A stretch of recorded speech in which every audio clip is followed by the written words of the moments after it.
ஆகாதெனினும் முயற்சிதன் மெய்வருத்த கூலி தரும். மாண்புமிகு அண்ணன் அமைச்சர் பொதுச் செயலாளர் அண்ணன் ஆனந்தன் அவர்களே, மாண்புமிகு அமைச்சர் செங்கோட்டையன் அவர்களே, மாண்புமிகு அமைச்சர் ஷாஜகான் அவர்களே சகோதரர், மாண்புமிகு அமைச்சர் மூத்த அமைச்சர் திரு விஸ்வநாதன் அவர்களே, அமைச்சர்களே, சட்டமன்ற உறுப்பினர்களே, நண்பர்களே, எல்லோருக்கும் வணக்கம்.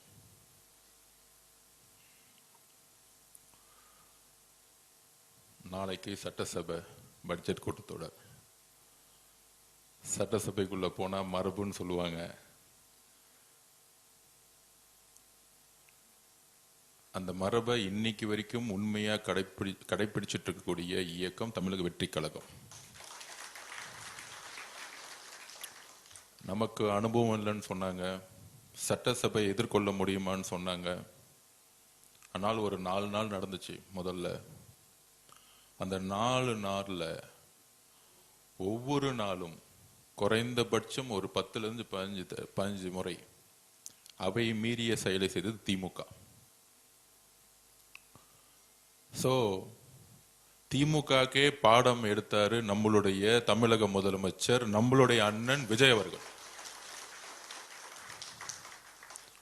நம்மளுடைய சட்டமன்ற உறுப்பினர்கள், நம்மளுடைய அமைச்சர்கள் பேசவே முடியல அவங்களால அந்த 4 நாள். இப்ப அடுத்த பட்ஜெட் கூட்டத்தொடர் மானிய கோரிக்கை. அப்ப என்ன கால சூழ்நிலையில் நாம் இங்க இருக்கிறோம், இன்னைக்கு நிக்கிறோம். மே 10, 2026 முன்னு 2026 பின்பு 60 வருஷ அரசியலை தமிழக வெற்றி கழகத்துடைய தலைவரும் சரி, நாமும் சரி, ஒரு மிகப்பெரிய வரலாற்றை மாற்றி அமைச்சோம். அது எல்லாருக்கும் தெரியும். அன்றையிலிருந்து இன்னை வரைக்கும் ஒரு 80 நாள் ஆயிருக்கும். இந்த 80 நாள்ல திமுகவோட அரசியல் முதல்ல என்னன்னா, முதல் கொள்கை அவன் கொள்கை எப்படி தமிழக வெற்றி கழகத்தோடைய ஆட்சியை கவுக்கிறது. இந்த 80 நாள்ல ஒரே கொள்கை திரு மு.க. ஸ்டாலின் அவர்களுக்கும் திரு உதயநிதி அவர்களுக்கும் இருக்கக்கூடிய ஒரே சிந்தனை. இது நம்ம சொல்லல, திரு மு.க. ஸ்டாலின் அவர்களே சொல்றாரு மீட்டிங்ல, 6 மாசத்துல உங்களுடைய ஆட்சி இருக்காது. 57 எம்எல்ஏ ஜெயிச்சவரு எப்படி 6 மாசத்துல ஆட்சி இருக்காதுன்னு சொல்ல முடியும்? திரு மு.க. ஸ்டாலின் அவர்களுக்கு என்ன எங்க இருந்து எம்எல்ஏ கிடைக்கும்? நம்மளை பார்த்து குதிரை பேருங்கிறாங்க. 57 எம்எல்ஏ இருக்கக்கூடிய மு.க. ஸ்டாலின் எப்படி ஆட்சியை உருவாக்குவார்? எப்படி தமிழக வெற்றி கழகத்தை பார்த்து ஆட்சி இருக்காதுன்னு சொல்ல முடியும்? அதுக்குதான் இந்த குதிரை பேர வழக்கு. திரு செந்தில் பாலாஜிய கரெக்டா போலீஸ் டார்கெட் பண்ணி நம்ம கிட்ட இருக்க எம்எல்ஏ கிட்ட எல்லாம் போன் பண்ணி 50 கோடி கொடுக்கிறேன், 100 கோடி கொடுக்கிறேன், உங்களுக்கே எதிர்காலம் இல்ல, கொளத்தூர்ல டோட்டலா தோத்துட்டு வீட்டுல உட்கார்ந்துட்டு இருக்கீங்க. 60 வருஷம் 75 வருஷ கட்சி, 30 வருஷம் ஆளுங்கட்சி, முதலமைச்சரா உங்களுடைய தந்தை திரு மு.க. ஸ்டாலின் அவர்கள், திராவிட முன்னேற்ற கழகத்தோட தலைவர், கொளத்தூர்ல மக்கள் தூக்கி எறிஞ்சிட்டாங்கன்னா இது வரைக்கும் ஏன் தூக்கி எறிஞ்சிட்டாங்கிற ஒரு மெசேஜை கூட அவங்க இன்னும் புரிஞ்சிக்கல. ஒரே ஒரு முறைதான் கொளத்தூருக்கு தலைவர் போனார். அதுல 5 நிமிஷம் கூட பேசல. சேப்பாக்கம் மிஸ் ஆயிருச்சு அன்னைக்கு, அவ்வளவுதான்.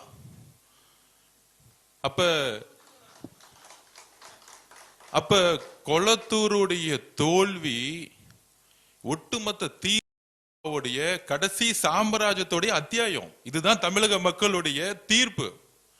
இன்னுமேட்டு திமுக குடும்பத்திலிருந்து ஒருத்தரும் முதலமைச்சர் ஆவே முடியாது. எழுதி வச்சுக்கோங்க. நீங்க என்ன அவதூறு வேணா பரப்பிக்கோங்க, என்ன பொய் வேணா பரப்புங்க, அதுக்கெல்லாம் நம்ம ரெடி. எல்லாத்தையும் பார்த்துட்டு வந்திருக்காரு எங்க தலைவர். நீங்க 4 நாள் உக்காந்து 2வது நாள் அன்னைக்கு பேட்ச் ஒன்று குத்திட்டு வராங்க, வாயத்தரங்க சிஎம். நான் அப்பயே சொன்னேன், அவர் அமைதியா 5 மணி நேரம் யோகா பண்ற மாதிரி அமைதியா உட்கார்ந்துட்டு இருந்தார். என்னைக்கு அவர் வாய திறக்க போறோம் அன்னைக்கு நேஷனல் ஹெட்லைன்ஸ், அடுத்த 1 மாசத்துக்கு கதறுவாங்கன்னு நான் 3வது நாள் சொன்னேன். பேச ஆரம்பிச்ச அடுத்த செகண்ட் வெளிநடப்பு பண்ணிட்டாங்க. சட்டசபையில 3 நாளா வாயத்தரங்க செய்யம்னு சொல்லிட்டு அவர் எந்திரிச்சு என்ன பேசுறான்னு கூட கேட்கல. பார்ட்டி ஃபண்டுன்னு சொன்னதுதான் மிச்சம். உடனே திமுக அஞ்சிட்டாங்க. இந்த திருடங்கள்லாம் திருடிட்டு ஓடி போகும்போது போலீஸ் துரத்தும் போது யார் திருடன் யார் திருடன் யார் திருடன் யார் சொல்றான்னு அவன் தான் திருடனா இருப்போம். அன்னைக்கு சட்டசபையில் எல்லாரும் எழுந்து நிச்சுட்டாங்க. பார்ட்டி ஃபண்ட் ஏன் சொல்றீங்க? அங்க இருக்க அதிமுக, அங்க இருக்க அதிமுகவுடைய பொதுச்செயலர் இபிஎஸ் உட்கார்ந்துட்டு இருக்காரு. அவர் அமைதியா உட்கார்ந்துட்டு இருக்காரு. இந்த சண்டையில நம்ம எந்திரிக்க கூடாதுப்பா, நம்ம அமைதியா இருப்போம். ஆனா திமுக எந்திரிச்சு எக்ஸ்போஸ் ஆயிட்டாங்க. அப்ப அவர் பேசுறது கேட்க முடியல. ஏன் முடியலன்னா அதான் ஆதிக்கம். நான் திருப்பியும் பதிவு பண்ண திமுகவுடைய தோல்விக்கு ஆதிக்கம். பண்ணையார் மனத்தனம், நாம மட்டும்தான் ஆளுங்கட்சி, எங்க அப்பா எங்க புள்ள நாங்க மட்டும்தான் முதலமைச்சர், ஒரு கொத்தடிமை கூட்டம் தான் அமைச்சர்கள். இப்படி ஒரு சிந்தனையை அவங்க நம்பிட்டாங்க. எலெக்ஷன் முன்னாடி ரொம்ப நம்பிட்டாங்க. அடுத்த 26க்கு இப்ப என் டிபார்ட்மெண்ட்லாம் பாத்தீங்கன்னு வச்சுக்கோங்க, நெடுஞ்சாலை துறையிலையும் பொதுப்பணித்துறையிலையும் 2028 வரைக்கும் டெண்டர் போட்டு போயிருக்காங்க. அட்வான்ஸ் வாங்கிட்டாங்க. கரெக்டா மார்ச் மாசம் ஏப்ரல் மாசம் டெண்டரை போட்டு 2028 வரைக்கும் டெண்டரை போட்டுட்டு அட்வான்ஸ் உனக்கு எல்லாம் வச்சுக்கோ, நான் தான் ஆட்சிக்கு வர போறேன். அப்ப அவங்களுக்கு என்னன்னா முடிவு பண்ணிட்டாங்க, ஓகே நம்ம தான் அடுத்தது, என் பிள்ளைய தூக்கி அடுத்த முதலமைச்சர் போறேன். ஒரு கடுமையான சிந்தனை வந்துருச்சு அவங்களுக்கு. ஆனா ரிசல்ட் அன்னைக்கு நெஞ்ச மட்டும் தான் புடிச்சிக்கல, அப்படியே ஷாக் ஆயிருச்சு. உடனே அதிமுக பேச பார்த்தாங்க. அந்த கதையெல்லாம் நமக்கு எல்லாருக்கும் தெரியும். அதுல கூட்டணி கட்சிகளே சொல்லிட்டாங்க, நாங்க அதிமுகவோட, நீங்க அதிமுகவும் திமுகவும் சேர்ந்து பிஜேபியோட சேர்ந்து ஆட்சி அமைக்க போகுதுன்னு கம்யூனிஸ்ட் தோழர்கள், ஐஎம்எல் தோழர்கள், காங்கிரஸ் தோழர்கள் எல்லாரும் சொல்லிட்டாங்க. இந்த அரசியல் ஃபர்ஸ்ட் 30 நாள் போச்சு. அடுத்த 30 நாள் நம்ம எம்எல்ஏ கிட்ட 50 கோடி கொடுக்கலாமா 20 கோடி கொடுக்கலாமா? வேட்பாளராக இருக்கும் போதே 1 ரூபாய் கொடுத்து என் வேட்பாளரை வாங்க முடியல. எம்எல்ஏ ஆன எங்களுடைய சட்டமன்ற உறுப்பினர் கிட்ட எதிர்காலமே இல்லாத திமுக தலைவரே சட்டமன்ற உறுப்பினர் ஆக முடியாத திமுக நம்ம சட்டமன்ற உறுப்பினர் பேசுறாங்களா 50 கோடி தரேன் 20 கோடி தரேன். அவங்க பக்காவா ரெக்கார்ட் பண்ணி போலீஸ்ல கொடுத்துட்டாங்க. அதனால செந்தில் பாலாஜி காலையிலயும் மாலையிலும் சைன் போட்டுட்டு இருக்காரு. அப்ப நம்ம சட்டமன்ற உறுப்பினருக்கு தெரியாதா? அடுத்த 10 வருஷம் இல்ல, திமுக தலைவர் மு க ஸ்டாலின் அவர்களே, எம்ஜிஆர் உயிரோட இருக்க வரைக்கும் அவர் சேர்ல இருந்து உங்க அப்பானாலே தூக்க முடியல, எழுதி வச்சுக்கோங்க. அவர் இருக்கிற வரைக்கும் உங்களால ஒண்ணுமே செய்ய முடியாது. உங்களோட சாம்ராஜ்யம் முடிஞ்சிருச்சு. அதுக்கு ஒரு 6 மாசம் அவங்க ஒத்துக்கிறதுக்கு. அது வரைக்கும் இந்த கடல்ல மீன் இருக்கு பாத்தீங்களா, எடுத்து தரையில போட்டீங்கன்னு வச்சுக்கோங்க, அப்படியே துள்ளும் பாத்தீங்களா. இந்த 6 மாசம் அப்படியே துள்ளிட்டு இருப்பாங்க. அதை நம்ம கொஞ்சம் கண்டுக்கூடாது. ஒரு 6 மாசத்துல அப்படியே அமைதியா வீட்டை விட்டு வரமாட்டாங்க. அப்ப திமுக தலைவர் சட்டமன்ற உறுப்பினரா வர முடியல, சட்டசபைக்குள்ள வர முடியல. அடுத்தது யாரு எதிர்கட்சி தலைவராக்கலாம்? நான் உங்களுக்குள்ள ஒரு கூட்டம். எவ்வளவு சிறந்த அறிவாளிகள் இருக்காங்க திமுகல, இன்னைக்கு இருக்கிறாங்க. ஆனா திருப்பியும் திரு மு க ஸ்டாலின் அவர்கள் ஒரு எதிர்கட்சி தலைவர்னா என்ன, ஈக்குவல் டு கேபினட் ரேங்கிங், அமைச்சருக்கு ஈக்குவல். அது தான் புள்ளதான் எதிர்கட்சி தலைவர் ஆகணும். திருப்பியும் ஒரு பட்டாபிஷேகம், துணை முதலமைச்சர் ஆக்குறது ஒரு பட்டாபிஷேகம், எதிர்கட்சி தலைவராக ஆக்குறது ஒரு பட்டாபிஷேகம். எப்ப லாஸ்ட் 5 வருஷம் சட்டசபைக்கு வராத ஒருத்தரை தூக்கி பட்டாபிஷேகம் பண்ணி எதிர்கட்சி தலைவர். அவரு வந்துட்டு ஃபர்ஸ்ட் 4 நாள் நம்ம பார்த்துட்டு தான் இருந்தோம் என்ன பண்றாரு அப்படின்னு. எந்திரிச்சு திடீர்னு ஒரு பேப்பர் எடுப்பாரு, சோபா மாடல் அதுன்னு பேசி திருப்பி உட்காந்துருவார். கடைசி நாள்ல முதலமைச்சர் பேச ஆரம்பிச்சாரு. எந்திரிச்சிட்டு இப்படிலாம் பேசக்கூடாது, பார்ட்டி ஃபண்ட் எல்லாம் பேசக்கூடாது. அப்ப வரலாற்றுல முதல் முறையா ஒரு முதலமைச்சர் தான் கடைசியா பேசி முடிப்பார். கவர்னருடைய உரைக்கு எல்லா கட்சியோட தலைவர்கள் பேசுவாங்க, எதிர்கட்சி தலைவர் பேசுவாரு, எல்லாத்துக்கும் பதில் முதலமைச்சர் கொடுப்பார். அதோட சட்டசபை முடிஞ்சிட்டு தேதி குறிப்பிடாம முடிச்சு வைப்பாங்க. இது எல்லாருக்கும் தெரியும். சபாநாயகர் திடீர்னு ஒண்ணு சொல்லிட்டார்,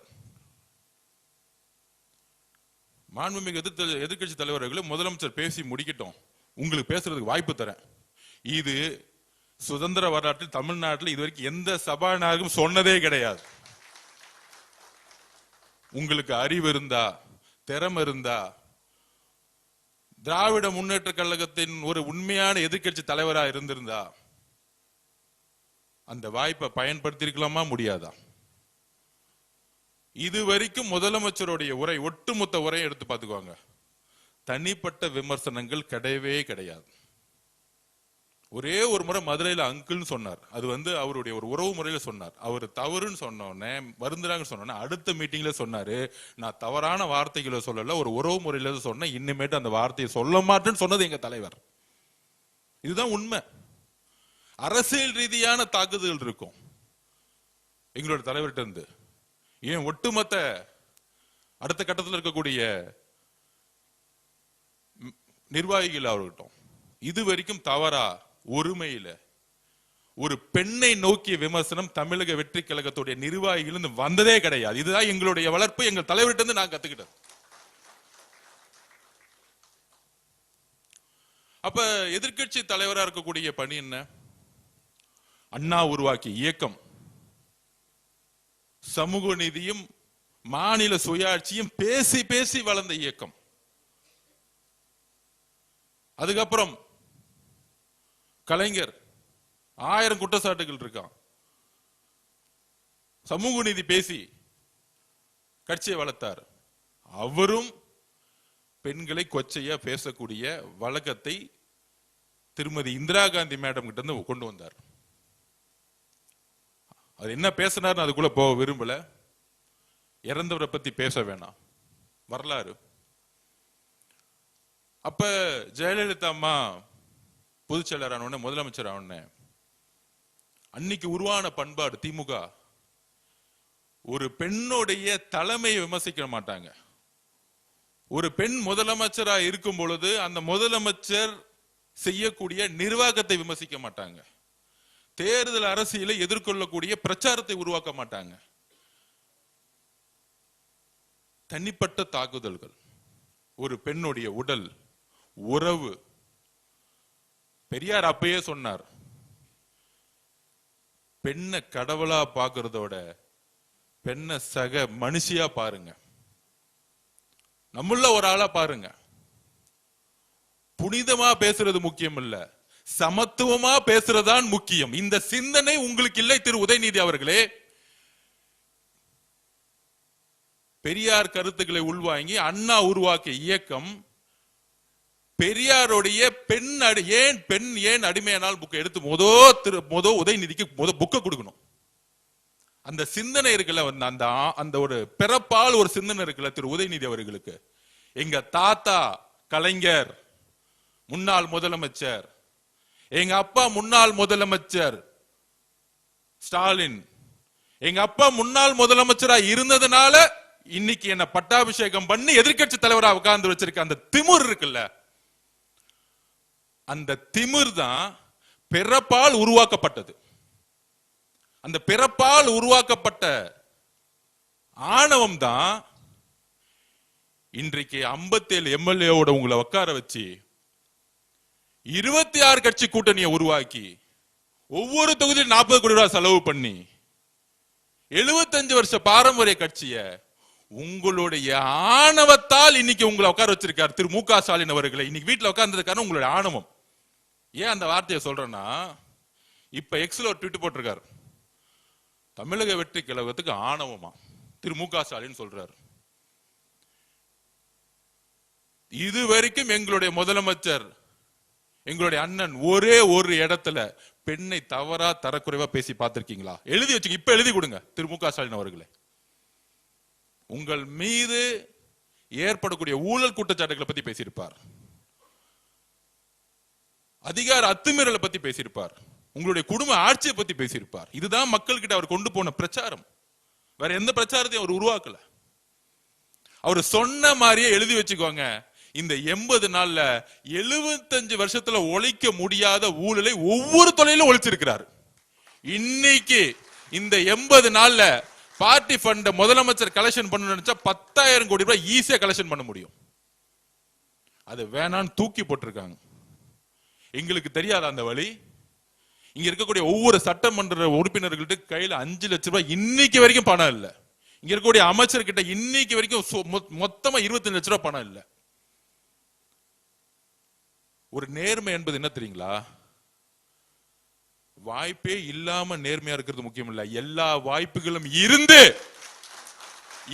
வாய்ப்புகளும் இருந்து ஒரு மனிதன் அதிகாரமும் அந்த பலமும் இருக்கும் பொழுது நேர்மையா என் மக்கள்கிட்ட நான் என்ன சொன்னோமோ அங்க நிமிர்ந்து ஒவ்வொரு நாள் உட்கார்ந்துருக்காரு பாத்தீங்களா எங்களோட முதலமைச்சர்.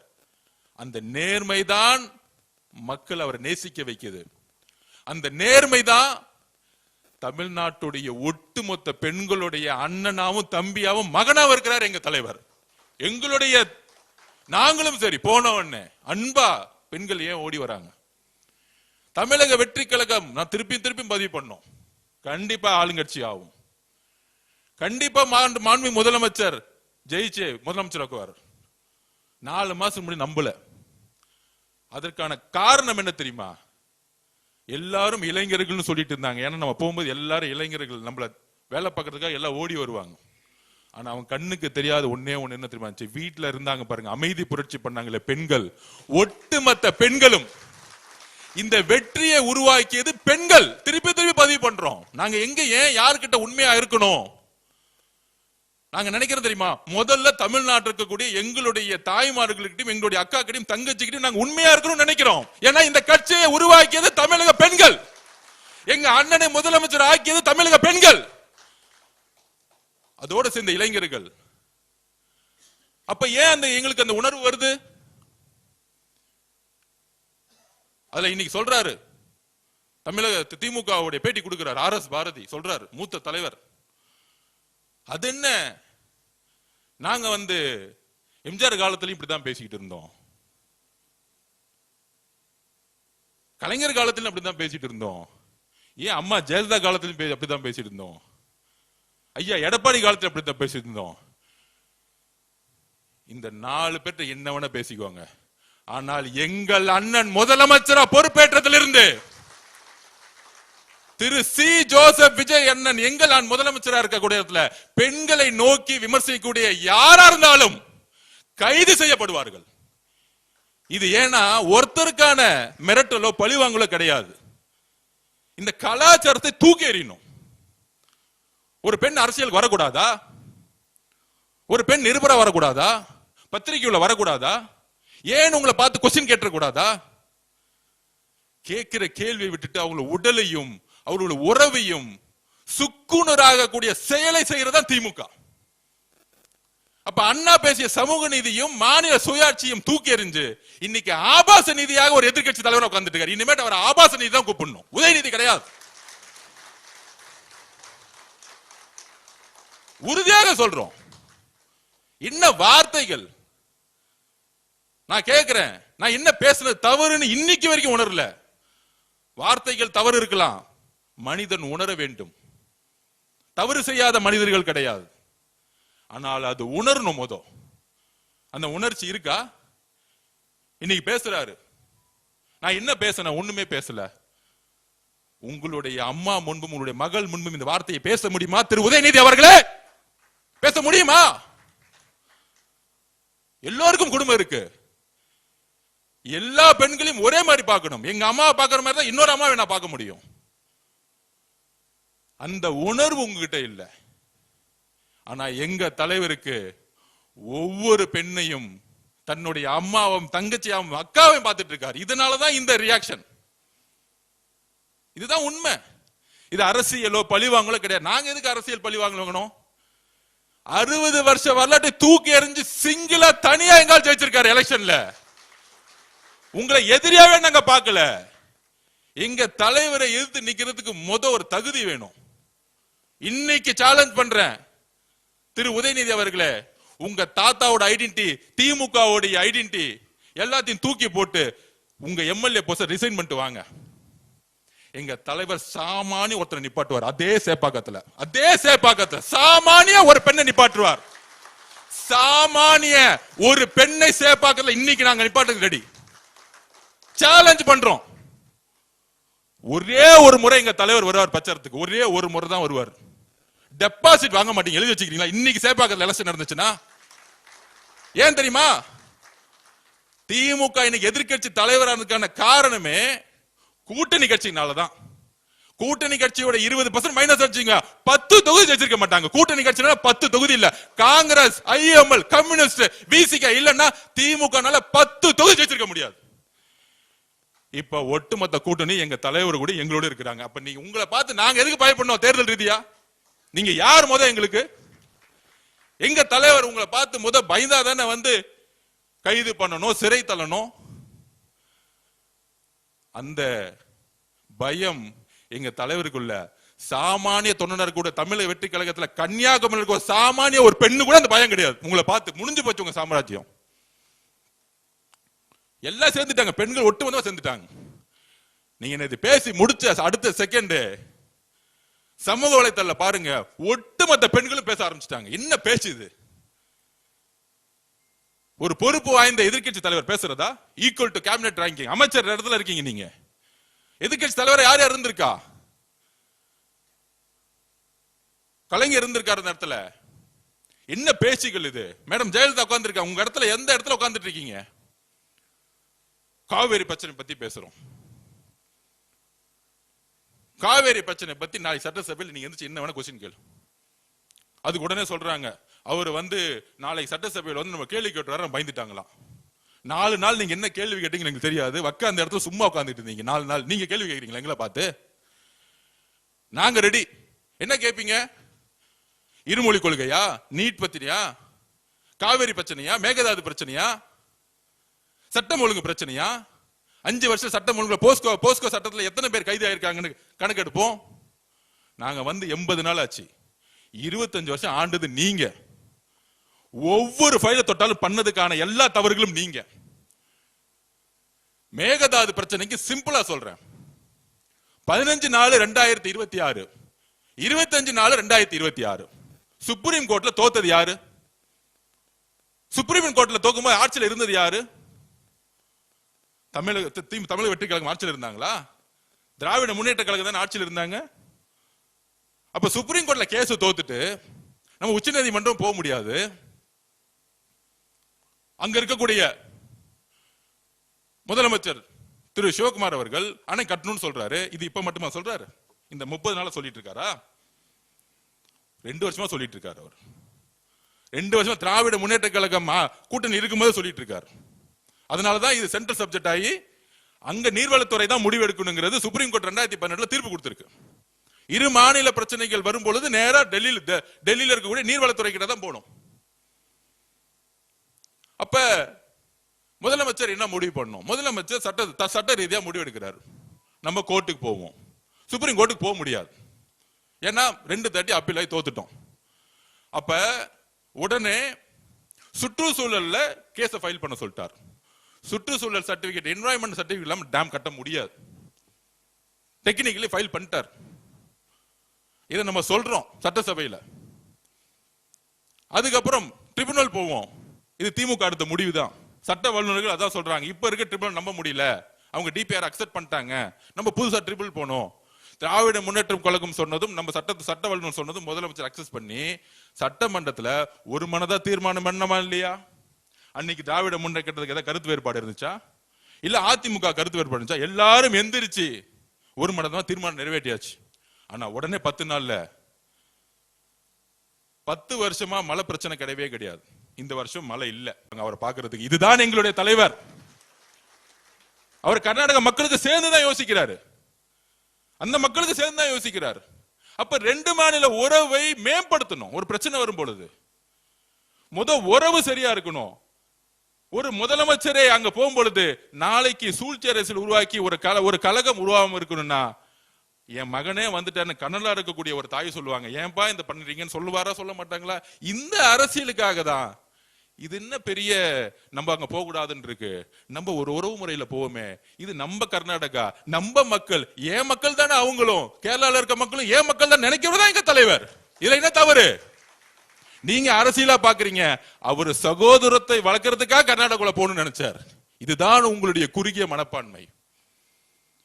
இதுதான் பதில். ஏன் எங்க தலைவர் அங்க போய் பார்க்கணும்னு உடனே போக கூடாது. ஆனா இந்த திமுக அப்படி சூழ்ச்சி அரசியல் பாருங்க. காங்கிரஸ் இருக்க அண்ணனுக்கு தெரியும். கூட்டணி இருக்கும்போது அதே திரு சிவகுமார் அவர்கள் 2026 திமுக ஜெயிக்கணும் பிரச்சாரத்துக்கு வந்தார். அவர் இங்க பிரச்சாரத்துக்கு வந்தாரு. அப்ப நீங்க வந்து திரு சிவகுமார் அவர்களை மீட் பண்ண கூடாதுன்னு உங்களுக்கு ஏன் தோணல? வந்தாரா இல்லையா பிரச்சாரத்துக்கு? திரு சபரேஷ் அவர்களும் உதயநிதிகளும் கூட்டு போய் சிவகுமார் அவர்களை இங்க வந்து பிரச்சாரத்துக்கு கூட்டிட்டு வந்தாங்களா இல்லையா? தேர்தலில் திமுக ஜெயிக்கணும்னு இப்ப இருக்கக்கூடிய முதலமைச்சர் திரு சிவகுமார் அவர்கள் இப்ப நான் சொல்றது பழைய வரலாறு கிடையாது, 2 மாசத்துக்கு 3 மாசத்துக்கு முன்னாடி திமுக வந்து தேர்தல் பிரச்சாரம் பண்ண வந்தார். இப்ப தெரியுதா மேகதாது அரசும் காவிரி அரசும் எந்த மாதிரி அரசியல் உருவாக்கணும்? இதெல்லாம் ஏன் தெரியுமா உருவாக்குறாங்க? இதுலயும் அரசியல் இருக்கு. கூட்டணி கட்சிகளா இருக்கக்கூடிய நம்மளுடைய உறவுகள் கம்யூனிஸ்ட் கட்சி கிட்ட இவங்களுக்கு ஐடியாலஜி கிடையாது, கொள்கை கிடையாது, இவங்க எல்லாம் பிஜேபி பி டீம் அப்படின்னு ஒரு பொய்யான பிரச்சாரத்தை உருவாக்கி இவங்களுக்குள்ள நமக்குள்ள ஒரு கலகத்தை மூட்டி ஆட்சியை கவுக்குறாங்களாம். அதுக்கு தான் நீட்டோட நிலைப்பாடை முதலமைச்சர் தெளிவா சொல்லிட்டார். நாங்கள் நீட்டை எதிர்க்கிறோம். கரெக்டா? நீட் வந்து இருக்கவே கூடாது, அதான் எங்க நிலைப்பாடு. கல்வியை மாநில பட்டியல் கொண்டு வரணும், இதுதான் சொல்யூஷன், ஃபைனல் சொல்யூஷன். அது எப்ப நடக்கும் எழுதி வச்சுக்கோங்க. 2029 எங்க தலைவர் முடிவு பண்ணுவார் யார் பிரதம மந்திரி. அன்னைக்கு சட்டம் வரும் பார்லிமெண்ட்ல. முதல் சட்டம் நீட்டை ஒழிக்கப்பட்டது. முதலமைச்சருடைய ஒரே சைலண்டா பண்ணிட்டு போயிட்டே இருப்பார். அவர் எப்பயுமே அதிகமா பேசவே மாட்டார். அது ஒரு உதாரணம் சொல்லிடுவா. சில தலித்துல இருக்கவங்க வந்து நிறைய குரல் கொடுப்பாங்க. ஆம்ஸ்டாங் படுகொலை எல்லாரும் போராடினாங்க 3 வருஷம். பெரிய பெரிய அறிவுஜீவிகள் உட்கார்ந்து போராட்டம் பண்ணிட்டு இருப்பாங்க சினிமா துறையில. அண்ணனுக்கு வந்து சட்டம் ஒழுங்கு, இங்க இருக்கவங்களே பழைய அமைச்சர்களே அவங்களை கொண்டுட்டாங்க, நீதி விசாரணை வேணும், சிபிஐ விசாரணை வேணும். இது வரைக்கும் ஆம்ஸ்டாங் அண்ணனை பத்தி எந்த போராட்டம் எங்க தலைவர் கலந்துக்கல. ஆனா சைலண்டா வாட்ச் பண்ணிட்டே இருப்பார். முதலமைச்சர் ஆனாரு, வந்தாரு, சுப்ரீம் கோர்ட்ல போயிட்டு சிபிஐ என்கொயரி தான் வேணும்னு சொல்லிட்டு ஃபைலை க்ளோஸ் பண்ணிட்டு போயிட்டார். 3 வருஷம் நாடகம் ஆடிட்டு இருந்தாங்க. ஆம்ஸ்டாங் அண்ணன் படுகொலைக்கு சிபிஐ என்கொயரி வேணும்னு. யாரு இது? யாருக்காக நம்ம அண்ணன் பண்ணார் தெரியுமா? அவங்களுடைய மனைவி இருக்காங்களே, அவங்களுடைய ஒரே கோரிக்கைக்காக. வேற எந்த அரசியலும் கிடையாது, வேற எந்த அரசியலும் கிடையாது. யாரா இருந்தாலும் கைது செய்யுங்க. அது முன்னாள் அமைச்சரா இருக்கட்டும், யாரா இருந்தாலும் கைது செய்யுங்க. நேர்மையான விசாரணை வேணும். ஆம்ஸ்டாங் அண்ணனுடைய மனைவியோடைய கோரிக்கை என்ன? அவங்களுக்கு ஒரு நியாயம் வேணும் கிடைக்கிறாங்க. 3 வருஷமா போராடுறாங்க. கரெக்ட் தானே? செஞ்சிருவோம், முடிஞ்சிச்சு. ஒரே மெசேஜ், அது செஞ்சிருங்க. இதுதான் எங்க தலைவருடைய அரசியல். எழுதி வச்சுக்கோங்க. செயல் செயல் செயல் தான் எங்களுடைய தலைவர். உங்களை மாதிரி உட்கார்ந்துகிட்டு சும்மா அந்த ஆர்ப்பாட்டம், இந்த போராட்டம், மக்கள் முன்னாடி நடிப்பு, மீடியா அரசியல் தெரியாது. உணர்வு உள்ள அரசியல். அப்ப நமக்கு எந்த தலைகணமும் இல்லை, நமக்கு எதிரிகளே இல்லைன்னு சொல்ல வரல. தேர்தல் அரசியலில் எங்க தலைவருக்கு தெரியும் எப்படி வெற்றி பெறணும் எங்களுக்கு. அதனால எங்க தலைவருக்கு யாரை பார்த்தாலும் பயம் கிடையாது. அவர் சொல்லுவார், ஒருவேளை நம்ம நேர்மையா இருப்போம், ஒருவேளை ஆட்சியே கவர்ந்தாலும் என்ன அர்ஜுன் 3 மாசம் எலெக்ஷன் வரும், நம்ம 234 தொகுதி ஜெயிக்கிறதுக்கான வேலையை பண்ணுங்க. நம்ம கூட்டணி கட்சிகள்லாம் சொல்லுங்க, எதுக்கு நம்ம பயப்படணும்? நம்ம கூட்டணி கட்சி தலைவர் சொல்லுங்க. என் மனசுல நேர்மை இருக்கும் போது நான் எதுக்கு பயப்படணும்? இதுதான் எங்களுடைய தலைவர். அப்படி இருக்கும் பொழுது கலைஞர் பேரனா இருந்தான், ஸ்டாலின் மகனா இருந்தான். கொஞ்ச நாளுக்கு முன்னாடி இவங்க பிஜேபியில இருந்து ஒருத்தவங்க வந்து கம்ப்ளைண்ட் பண்ணாங்க. அப்துல்லா, நம்ம பேர் என்னப்பா?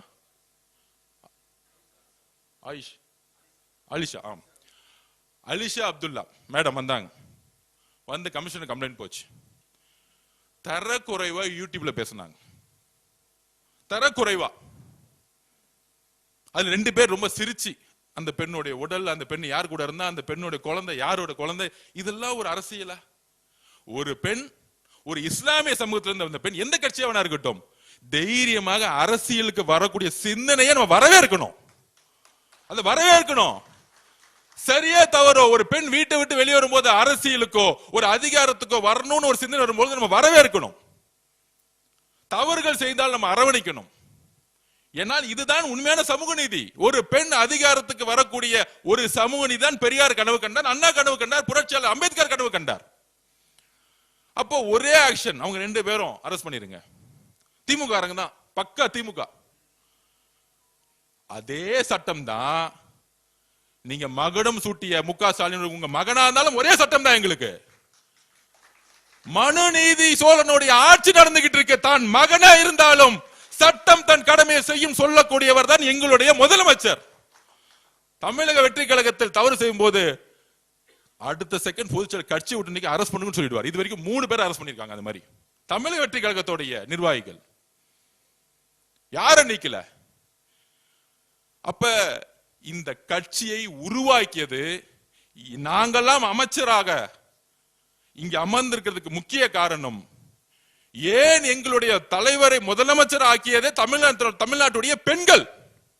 அப்ப அந்த பெண்களை கொச்சையாக பேசும் பொழுது யாராக இருந்தாலும் சட்டப்படி நடவடிக்கை எங்களுடைய முதலமைச்சர் எப்படியும் எடுப்பார். அதுக்காக எந்த போராட்டம் நாங்கள் எதிர்கொள்ள ரெடியா இருக்கிறோம். ஏன்னா இது தமிழக பெண்களுடைய கோரிக்கை. நேத்துல இருந்து ஒட்டுமொத்த நேஷனல் மீடியாவும் ஒரு எதிர்க்கட்சி தலைவராக உதயநிதி இப்படி பேசலாமா? டிஸ்கஸ்டிங் ஸ்பீச்சஸ் நேத்துல இருந்து ஆரம்பிச்சிட்டாங்க, ஆர்குமெண்ட் ஆரம்பிச்சிட்டாங்க.